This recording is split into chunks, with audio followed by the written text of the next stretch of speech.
28 days later, 28 weeks later, 28 months, 28 years later. The franchise that revitalized the zombie genre, despite technically not even having any zombies itself.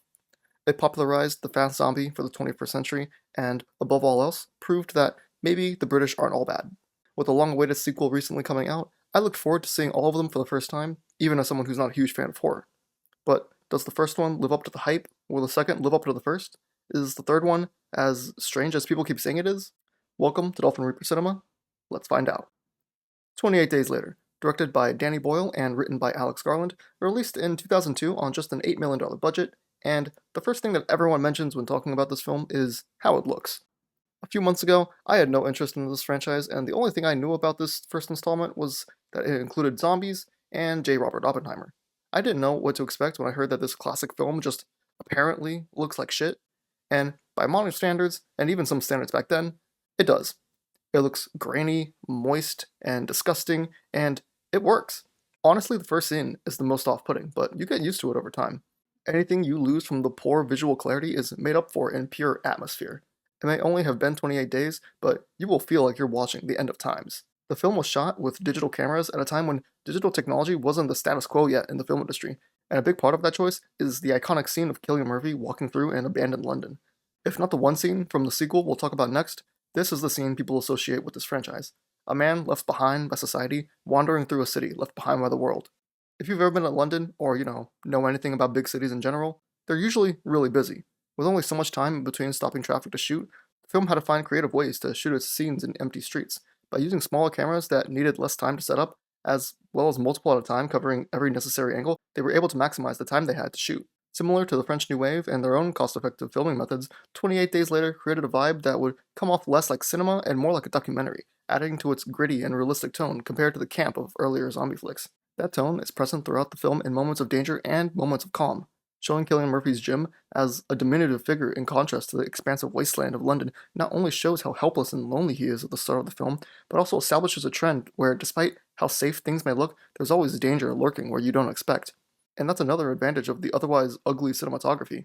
Because of that grainy image, it creates uncertainty in the character's safety, and even when there is no direct threat, there's still tension because the audience knows that it's there. Even when it's not on screen, you still feel the terror of the possibility of it being there. It makes for scenes where the characters are having a grand time, but I'm still out here feeling stressed because I don't know if those zombies are as far away as they think. In those lighter moments, however, it makes it feel like even through all that stress and danger, the human spirit perseveres. And that's the whole theme of the story. That despite it all, despite all the cruelty and ruthlessness of this universe, humanity is what keeps the world together. And that brings me to the characters. The filmmakers specifically sought out relatively unknown actors for the major roles to further the idea that no one was really safe. You're not getting any famous comfort characters that you can rely on. And it's epitomized in the first few characters we meet, also those people from the opening scene, but don't worry about them. Jim is as close to an everyman as you can get. He's confused, naked, and powered only by Pepsi. He's the most normal guy you can think of, and now he has to survive the apocalypse and try to get laid. Selena is the opposite. She is the ruthless, grizzled veteran of the group who has to rediscover the joys of living and being human. She's a killing machine, and we know this because, well, that was Mark. The last members of our main cast are the father and daughter duo of Frank and Hannah. The child actor for Hannah is doing her best. That's all I'm going to say. And Frank? Oh my god, it's the Banshee of Inisherin. Frank is the heart of the story. He represents the inherent goodness of people, and along with the fact that he's one of the few characters who has actually been in things before this movie, you just know things are not going to end well. As a group, these characters only really encounter the infected twice, if we're not including Order 66 at the hamburger place. Instead, the film has them spend time with each other, learning not just to survive, but live in an infected world. They have a good time. They enjoy each other's company. It's still a ruthless world, no doubt. During their moment of levity in the tunnel, they're interrupted by the inevitability of the infected. But the focus of the film isn't on the zombies, it's the people. It should always be the people. The infected represent the intolerance and hatred that humanity feels towards itself, and that way the soldiers that the group meets aren't that much different from the zombies they claim to protect them from. A soldier would see the situation as just people killing people, same way it always is in his profession. The soldiers aren't portrayed as bad right away, they're portrayed to be goofy yet competent. Their leader, Christopher Eccleston, is famously known as the Doctor, who is more often than not a good person. We're inclined to trust these people, not just because they have the means to protect the main characters, but because they are people. However, the characters learn what we in the real world already know, that the world is full of cruelty and evil. It is only by sticking together and helping one another that our heroes make it out of the film in one piece. Jim comes back for the girls with a righteous rage that rivals even the infected, and the soldiers are left behind with the beings that they resemble more closely. The ending we see in the film is actually not the first one that the filmmakers envisioned for it. Originally, Jim was going to die from his wounds, while in the official version he survives and awaits rescue with Selena and Hannah. While some think the original ending is a more fitting conclusion to the story and more in line with the tone of the film, I disagree. Yes, it's more gritty and dark, but we already know how fucked up the universe of the film is. The ending represents hope for a better tomorrow, even in the worst of times. Even the cinematography is different to establish that theme. Instead of being grimy in 480p like the rest of the film is, the ending is shot on film so that the image is clearer and brighter, showing how the characters have found clarity and peace in their situations. It doesn't even really matter whether or not the plane actually rescues them. What matters is the hope they have for the future. This film's cultural impact far exceeds its $8 million budget and transcends the horror genre itself. Not only did it jumpstart the career of its main character, I heard he's been doing well since then, it also inspired a generation of zombie media. Zack Snyder's Dawn of the Dead remake, The Walking Dead, Train to Busan, and many more are there due in large part to this movie's success. It also helps that it has what many people consider to be the theme song for movie zombies.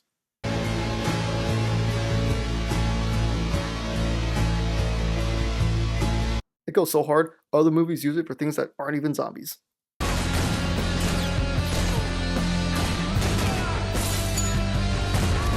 I recognize the legacy this film has, but there are some parts that just keep me from enjoying it as the classic that it is. Mostly the writing. There's a lot of great atmosphere and tension, particularly in the first half, but I think once the film really starts leaning into its theme of humans living the good life in a bad environment, it gets a bit shaky.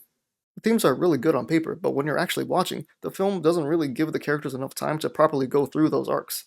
It just feels like they're rushing through it. Selena, in the span of like 3 or 4 scenes, goes from merciless survivor to someone who's like, yeah, this is what it's all about. Also, I love you, Cillian Murphy. I just didn't buy it.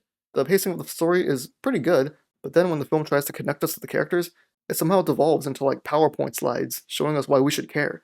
And that's unfortunate because it sets things up so well. I wouldn't call it a huge issue, but when the whole point of the film is based around how much the characters matter in the grand scheme of the apocalypse, I have a difficult time fully enjoying it when those characters come off as hollow most of the time. Despite some of the more notable flaws, the film is still a good watch even for someone who doesn't really like horror movies like myself. It's vital to the history of the horror genre and to the zombie mythos, and it's also a solid 3.5 out of 5. If you've made it this far in the video, don't be afraid to hit that like button and also subscribe for more movie-related content like this. After the surprise hit of 28 Days Later, obviously there needed to be a sequel, but with Garland and Boyle being busy, they were not able to return to write and direct. Those tasks were then given to Juan Carlos Fresnadillo, a man who would go on to direct Netflix blockbuster Damsel. Surely this is going in a good direction. With the first film being a huge hit in the US, naturally, the sequel wanted to satisfy that audience and market more towards Americans. And what better way to do that than to include the military? Surely this is going in a good direction. The main cast also wasn't returning. Surely I should continue this joke, but I'm actually okay with it. Their story is finished. They don't need to get roped back just to suffer more than they already have. Plus, they were relatively smart and competent, which this next one cannot have if its story is to exist. 28 weeks later, set 28 weeks after the initial outbreak of the Rage virus, starts with the most iconic scene of the franchise, and one of the most iconic in zombie movie history. We watch as Don hangs out with his wife and some other survivors before saving a young boy from the infected, which then leads to everyone dying. This scene sets up all that we need to know about the film. That Don is a very different kind of survivalist to our previous protagonists, and that children ruin everything. Also, we get the return of the franchise's main theme in the house in a heartbeat, as we get an admittedly very cool opening sequence. Don't worry, it's all downhill from here. We skip 28 weeks later, naturally, where we learn that the infected have basically all died off from starvation already, and they're getting ready to bring people back to mainland Britain. Damn, already? I get that they showed some of the infected dying off in the epilogue of the last one, but it just feels so underwhelming to just hop right back into this universe with the virus essentially being behind us. Also, the US military is here to save the day. I'm sure this will end well. By the way, Idris Elba, you are a British man. Why did they make you an American? What did you do to the casting director? Anyways, we meet a bunch of characters that are significantly less interesting than anyone from the first film. We know Don, he abandoned his wife, so we probably shouldn't like him. God knows his kids don't. Speaking of the kids, we have dumb child number 1 and older dumb child number 2. Apparently, this franchise just has a trend of bad kid actors. We also meet Nurse Lady, who I think is meant to be the heart of the cast, and Hawkeye, who is of course our military man POV character. The most we learn about these characters is that sometimes they're nice and don't want people to die. A far cry from what the first film did, but somehow fitting for what this one is trying to do. 28 weeks later is far less character-driven. The characters make few choices. More often than not, they're forced into certain actions by the plot. There's a sequence in the film where the brother is separated from his sister and the nurse, and they make a huge deal about saving him, but then All they kind of do is just sit around and wait for him to find them. Meanwhile, he gets trapped in a crowded room that's invaded by an infected Don, and I guess you could say he makes the choice to escape, but then he just accidentally makes his way to the same hiding place that the girls just so happen to be at. The nurse makes a choice to save the kids, but is it because she actually cares about them, or is it because they have something special that can save the world? Hawkeye makes his choice to disobey his orders, and it's a good character moment, but it's also bogged down by the fact that we don't get a lot of setup for his character. And after that scene, it's like he's thrown into the story as the new main character. There's no real main protagonist, and every character in the film gets nowhere near as much development as our main group from Days. It results in an experience where I had a harder time connecting to any of them, even when they're in life or death situations. However, where the film shines is in its big set pieces. It got some extra budget, and it planned on using it. 28 Weeks Later is less philosophic horror and more high stakes thriller with some action and horror aspects thrown in. The peaks of the film are very entertaining. I already mentioned the opening, but the scene where the Americans are ordered to just fire on everyone, infected or otherwise, is a thrilling scene to watch unfold. And it not only showcases the terror this kind of situation would inflict even on trained soldiers, but also highlights the difference in the two movies' approaches. Does the absence of good writing and the humanism of the first make the sequel a worse movie? Does it just result in another by-the-book zombie flick? Yeah, kind of. But what it brings to the table is also fairly enjoyable in a don't think about it too much kind of way. I like both movies just for different reasons. You can also tell the difference in approach in how the sequel looks. They have a budget now. They don't have to shoot in 480p anymore. In doing so, it takes away some of the edge and grittiness of the first. But at the same time, it works since this is a time where humanity is trying to recover and rebuild. However, they still try to replicate the atmosphere of the first by just editing the film like a fucking seizure. They use every trick in the book: quick cuts, flashing lights, and a lot of shaky cam. It attempts to create a similar disorienting feeling, but it just ended up giving me a headache most of the time. I don't blame the filmmakers for wanting to go bigger for the sequel. Money is cool, I get it. But I feel like some of the directions 28 Weeks Later went just feels thematically antithetical to the first. 28 Days focused on a couple normal people just trying to survive and enjoy life, while 28 Weeks follows a larger group of people who we don't get to know as well as they try to save the possible cure to the virus. They try to expand the scope of the universe, but in doing so, it loses what made Days so unique.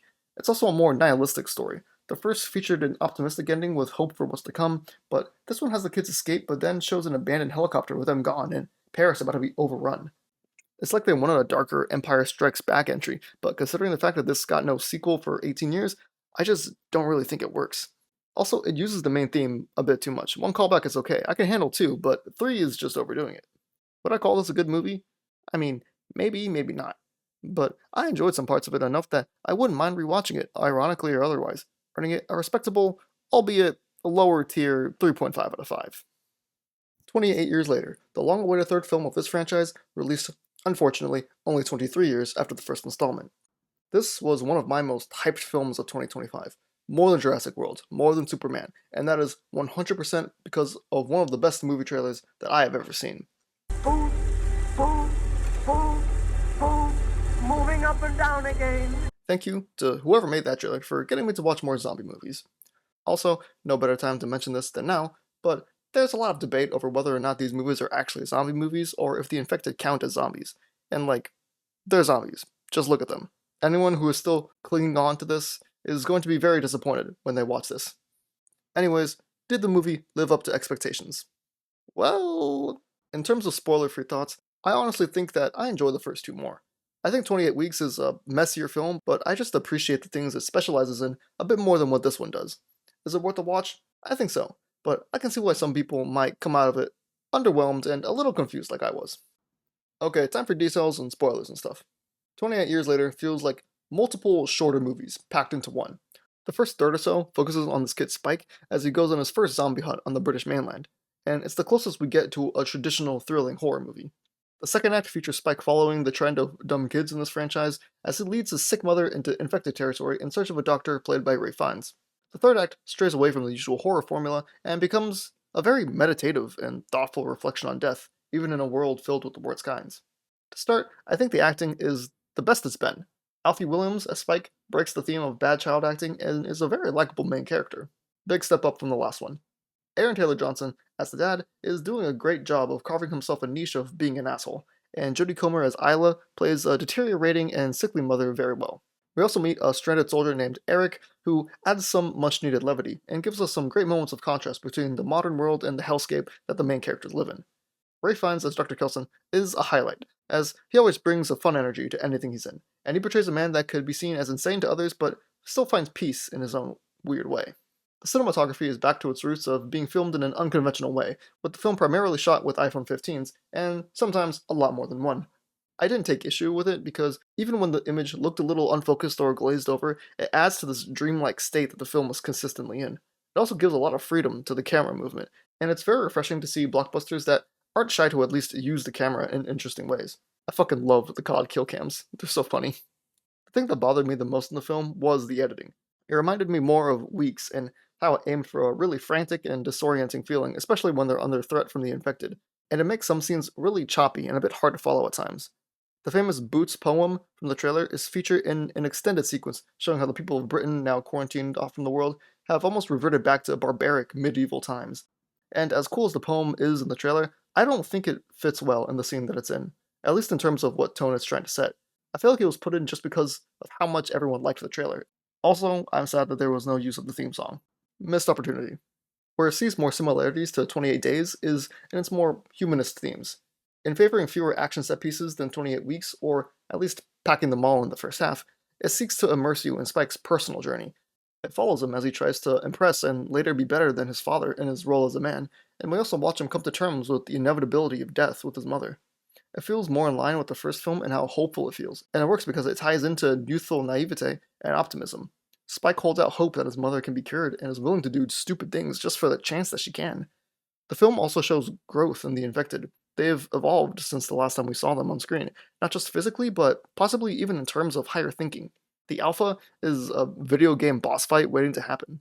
He appears to comprehend the act of hunting and killing, as seen with how he relentlessly stalks and hunts Spike and his dad, and his tendency for moral combat fatalities. It gives the franchise a combination of both the mindless and somewhat sentient threats that we've seen before. Although, I will say, I did find it a little strange why they didn't just kill them whenever they got the chance, morphine and all. The scene where an infected gives birth is almost the core of the film's hopeful themes, that even when born from an awful situation, something as pure and innocent as a baby can still exist. Isla and the pregnant infected are able to connect through an event that they both went through despite their obvious differences. Even in a post-apocalyptic world, human connection finds a way. The baby represents a hope for the future and maybe even a chance for peace between infected and non-infected. The scene where Kelson talks about different kinds of death feels appropriate for this world, in which someone like Spike, who grew up in such a brutal environment, might forget that death is meant to be a part of life. It also helps that his youth adds to his refusal to let go of his mother despite her death being much better than how many go out in this world. Her death and Spike coming to terms with it is moving, but the way it's executed still leaves a bit to be desired. The aftermath is filmed like it wants to be Lynchian and dreamlike, but it just comes off as the film just trying a little too hard, and I just didn't find the scene as impactful as it could have been. Also, that ending. Damn, everyone's talking about that ending. The tone takes me out of it so much. The whiplash makes me wonder what movie I was even watching. In a way, I like how daring and weird they were willing to be, but it takes away from the ending of Spike's arc in the film, and distracts from the heart and the emotion of it. By that point, I had forgotten about the Jimmy Kid from the opening scene, and it was just blatantly sequel setup. Despite not really hating it as much as I guess some other people do, I just think it would have worked better as a post-credit scene. Overall, I liked the movie. Not a lot, but I liked it. I think I might have a better time on a rewatch, but as of now, I feel bad saying it didn't really live up to the hype. 3 out of 5. After watching all 3 of these, I think I had a good time. God knows I can't say that about some movies this year. Have I been converted to a die-hard zombie fan? Not really. But I'm glad to say that the experience wasn't altogether unpleasant. And at the end of the day, that's what movies are all about.